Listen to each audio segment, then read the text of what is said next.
Buenas tardes, mi nombre es Olga Sofía Manrique Figueroa del Grupo 53 del curso Arquitectura de Computadores. Este trabajo es presentado al ingeniero Ángelo Quintero sobre la estructura de un procesador RISC basados en la arquitectura von Neumann.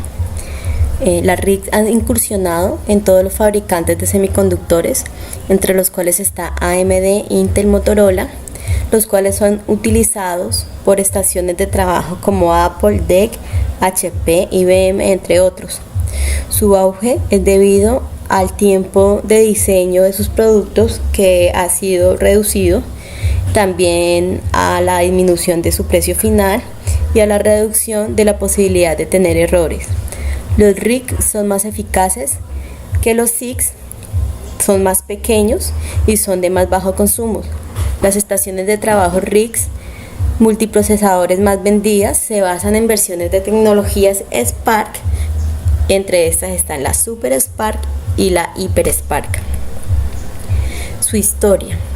A mediados de los años 70, el desarrollo de la tecnología de los ordenadores se enfocó en conseguir procesadores con conjuntos de instrucciones de complejidad reducida RISC, ya que un conjunto de instrucciones poco complejas son más simples y de rápida ejecución, permitiendo crear un código más ordenado. Esta tecnología es acreditada a IBM, sin embargo, sus pioneros fueron John von Neumann, Maurice Walkes y Seymour Cray. También se habla de la Universidad de Berkeley. Como todos saben, John von Neumann fue el inventor del primer programa de ordenador almacenado y promovió la velocidad inherente a conjuntos de instrucciones reducidas. Mauricio Walkes fue el padre de la microprogramación y de muchos conceptos de los diseños de RISC, y Seymour Cray inventó los primeros supercomputadores empleando los principios RISC. También hablamos de la Universidad Berkeley porque surge en 1980 gracias al doctor David Patterson, que inició un proyecto denominado RISC-1, obtuviendo resultados en 19 meses. Luego siguió con el RISC-2, SOA, que es el Small Tag on a RISC, y SPUR, que significa Symbolic Processing on a RISC. Características fundamentales.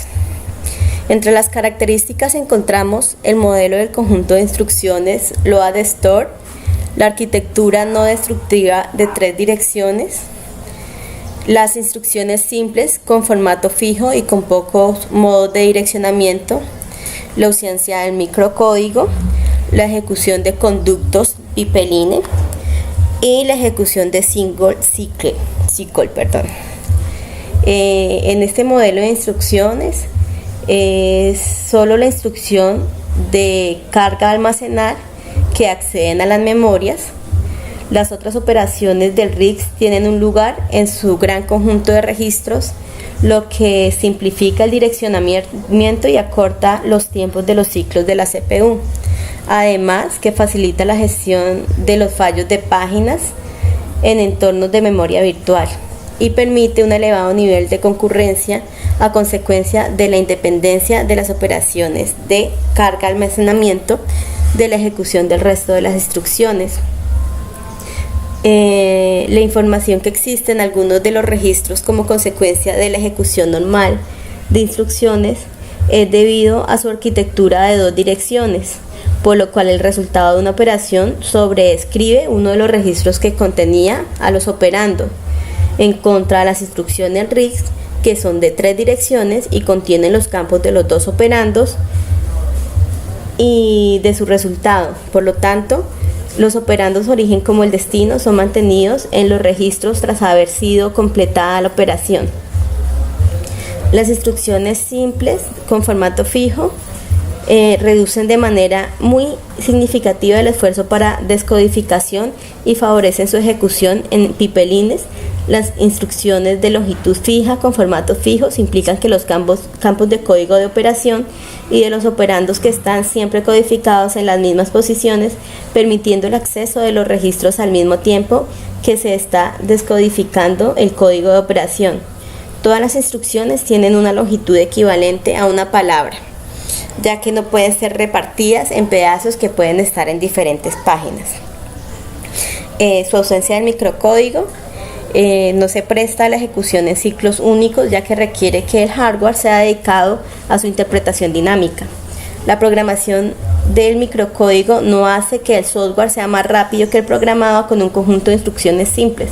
Todas las funciones dependen del control de los procesadores RISC y están cableados para lograr una máxima velocidad y eficiencia. La ejecución en conductos pipeline de las instrucciones simples de formato fijo y ciclo único permiten que diferentes etapas de los ciclos de ejecución, de búsqueda o fetch, de codificación, ejecución y escritura de resultados para instrucciones múltiples se puedan realizar simultáneamente de un modo más simple y eficaz. Ejecución en ciclos únicos, single cycle, que es como resultado directo de los conjuntos de instrucciones que ofrecen los procesadores RISC.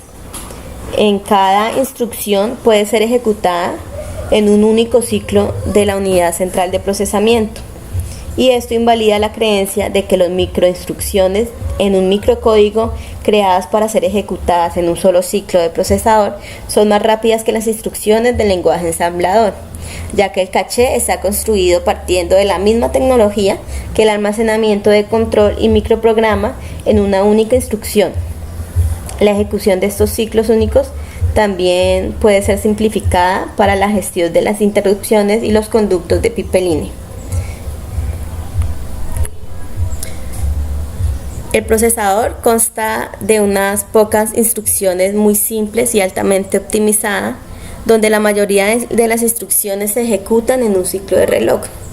Estas instrucciones tienen la misma longitud, lo que hace posible que existan de la pipeline. Los microprocesadores siguen tomando como base la arquitectura von Neumann. Por esta razón podemos decir que las instrucciones se dividen en transferencias, operaciones y control de flujo. El flujo de las instrucciones. La ejecución de las instrucciones en un solo ciclo de máquina es la propiedad más importante que tiene la máquina RISC, la cual se consigue gracias a la mayor parte de instrucciones que opera sobre registros y son a las que acceden a la memoria. Deben eliminarse del juego de instrucciones excepto load y el store, evitando accesos a la memoria. También podemos decir que los procesadores RISC utilizan procesamientos segmentados o pipeline, lo que significa que se procesan varias instrucciones a la vez en diferente fase. Dependiendo de cómo el procesador almacena los operandos de las instrucciones de la CPU, existen tres tipos de juegos de instrucciones: las que están basadas en pilas, las basadas en el acumulador y las basadas en los registros.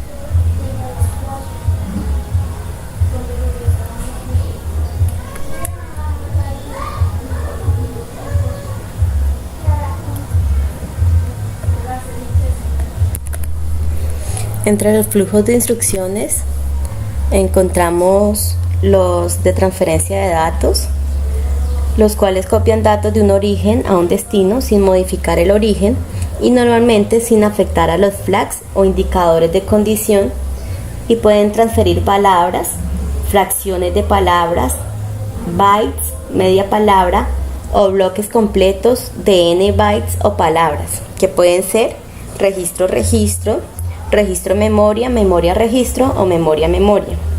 Las instrucciones aritméticas, que son efectuadas por la ALU y suelen cambiar los flags o indicadores de condición.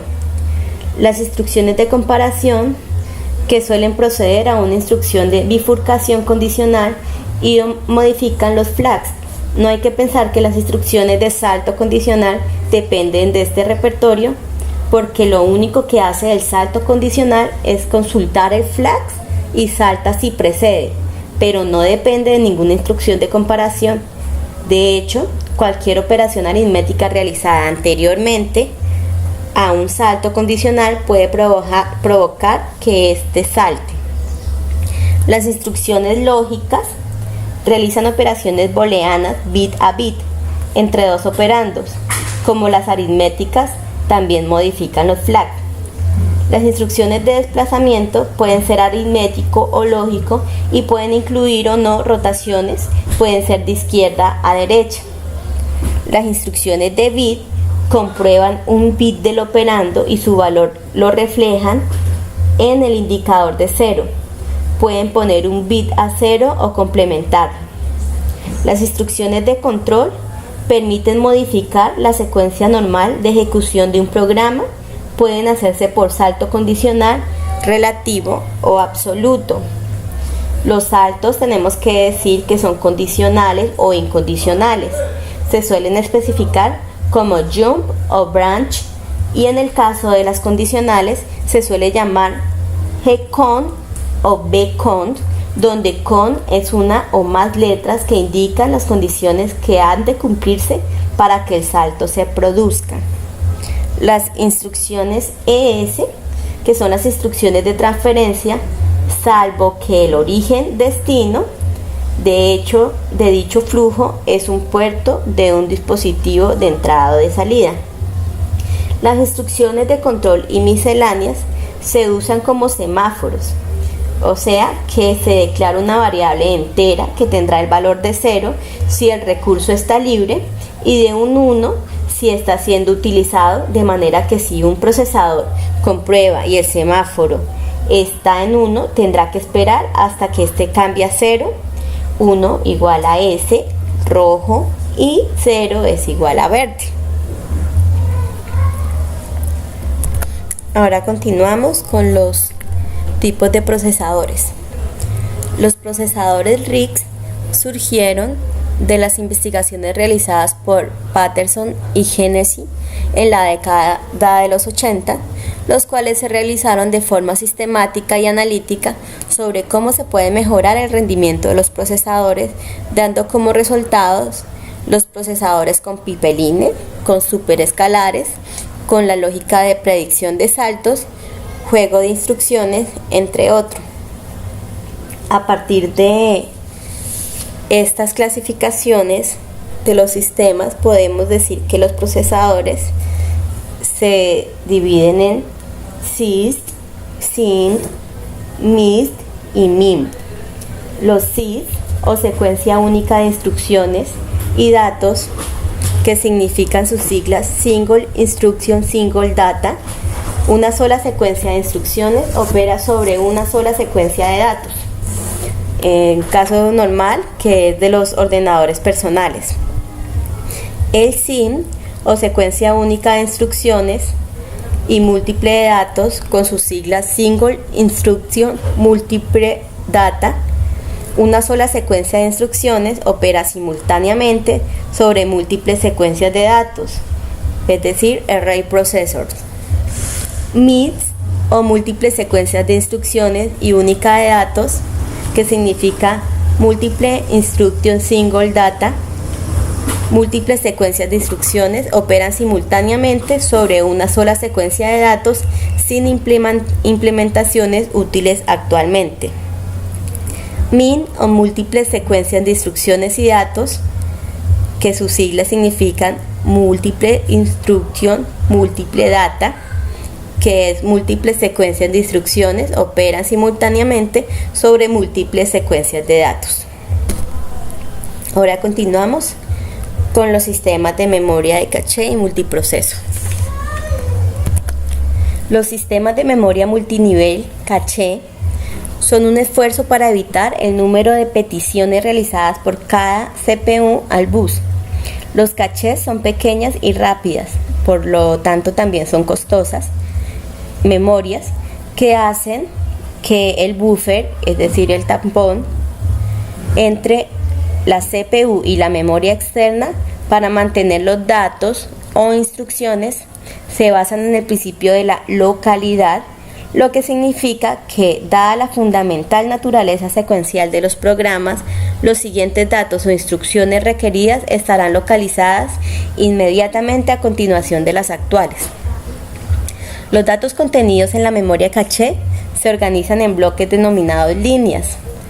Estas líneas son cargadas en el caché como copias idénticas de los datos situados en la memoria externa para referenciar a los datos de la memoria caché. Esto empleamos unas marcas conocidas como tags que identifican a cada línea. Las marcas o tags emplean una porción de la dirección física de los datos para compararla con la dirección física solicitada por la CPU. Cuando existe una coincidencia exacta de la dirección y de otros cualificadores como estado, privilegio, contexto, se dice que ha tenido lugar abierto a un cierto hit de caché. En caso contrario, tiene lugar un fallo del caché que se conoce como miss, y en ese caso los datos han de ser recuperados desde la memoria. El empleo de la memoria caché se ha popularizado como medida para acelerar el tiempo de acceso a la memoria principal, incluso en los sistemas de monoprocesador, evitando así, según se incrementa la velocidad de los propios procesadores, aumentar la velocidad de dicha memoria y por tanto encarecer también al sistema. La forma en que la memoria es actualizada por los cachés locales pueden tener un gran impacto en las prestaciones de un sistema multiprocesador. Básicamente existen dos métodos: el de escritura continua, que es write through, y copia posterior, que es copy back. El primero, que es de escritura continua, requiere que todas las escrituras realizadas en el caché actualicen asimismo los datos de la memoria principal. De esta manera, la memoria principal siempre tiene la última copia de los datos y por tanto no hay ninguna incoherencia en el caché, nunca. El inconveniente es que se producen frecuentes accesos a memoria, especialmente superfluos, cuando el software está modificando las mismas secciones de datos repetidamente. En el segundo caso, que es la copia posterior, es un sistema mucho más eficiente, aunque también más complejo. En este caso, la unidad central de procesamiento puede modificar la línea del caché sin necesidad de actualizar inmediatamente la memoria principal. Los datos solo son copiados en la memoria principal cuando la línea del caché va a ser reemplazada con una nueva. Esto no solo minimiza el tráfico del bus de vital importancia para el resto de los procesadores, sino que también libera al procesador de la tarea de escribir en la memoria principal. Sin embargo, este sistema en una arquitectura de bus compartido implica un nuevo nivel de dificultad denominado coherencia o consistencia. Dado que cada caché puede tener una copia de los datos existentes en la memoria principal, el desafío es asegurar que los datos permanecen iguales entre todos los cachés. Hay dos métodos también para mantener que cada línea de caché sea idéntica a las demás. La primera es la escritura radiada, write broadcast, que requiere que la CPU, que modifica los datos compartidos, actualice los otros cachés, por lo cual describe en el bus la dirección de los datos y los datos mismos, de modo que todos los dispositivos interesados, o sea, otras unidades centrales de procesamiento, otro computador, los capturen. Esto asegura que cada línea de caché en el mismo sistema sea una copia idéntica de los demás. Y el otro método es la escritura invalidada, o sea, write invalidate, que impide a una CPU modificar los datos compartidos en su caché hasta que otros cachés han invalidado sus copias. En cuanto los otros cachés invalidan sus líneas, el caché modificado tiene la única copia y de este modo se garantiza que en un solo caché escribe una línea compartida en un momento dado. Este tiene la ventaja que conserva el ancho de banda del bus, ya que los datos son modificados y no tienen que ser enviados a otros cachés. Para terminar, pues decimos que los dos sistemas requieren que los cachés sean capaces de identificar peticiones en el bus que afectan a sus datos, lo que se realiza con una técnica conocida como sondeo del bus snooping. Cada caché compara las direcciones de las peticiones en el bus compartido con los datos en su propio caché usando las marcas del tag. Este sistema requiere un acceso concurrente a las marcas tags del caché por parte del bus del sistema y del bus del procesador también. Sin dicho acceso concurrente, el procesador no puede acceder al caché durante las operaciones de sondeo del bus. El resultado son frecuentes atascos del procesador y consecuentemente bajo rendimiento. A su vez, también hay otros protocolos asociados con el sondeo del bus para el movimiento de los datos y los mensajes entre los cachés, que son la intervención indirecta de los datos, Indirect Data Intervention, que es el método más simple del intercambio de datos entre los procesadores, aunque también el menos eficiente, porque la CPU1 hace una petición de datos que es sondeada por la CPU2. Tiene lugar un acierto de sondeo snoop hit si dichos datos están en el caché 2 de la CPU2. Entonces este obtiene el control del bus e indica a la CPU1 que lo reintente más tarde. A su vez, la CPU2 escribe los datos de su caché a la memoria y la CPU1 obtiene el control del bus de nuevo, reiniciando la petición, y los datos son ahora suministrados por la memoria. El segundo es la intervención directa de los datos, Direct Data Intervention. Los datos son suministrados directamente por la segunda CPU a la primera. Este mecanismo es aplicable fundamentalmente a los sistemas con sistemas de caché de copia posterior, o sea, copy back, aunque pueden evitar muchos ciclos comparados con la intervención indirecta. La memoria principal permanece inconsistente con el caché y debe de ser actualizada cuando la línea de caché es vaciada. Y la tercera es la reflexión a memoria, es decir, memory reflection, con intervención directa. La memoria captura los datos que han sido depositados en el bus mientras son enviados a la CPU solicitante. Si la línea de caché no ha sido modificada antes de que tenga lugar la última transacción de intervención de este dato, no es necesario escribir a la memoria, con lo que se conserva el ancho de banda, y esta actualización del caché solicitante y la memoria puede tener lugar en un mismo y único ciclo de reloj. Muchas gracias a todos por su atención prestada. Nos vemos en una próxima oportunidad. De antemano agradezco la asesoría del ingeniero Ángelo Quintero, sus horas prestadas en este curso para aclarar dudas y para lograr que se presenten trabajos de buena calidad. Muchísimas gracias.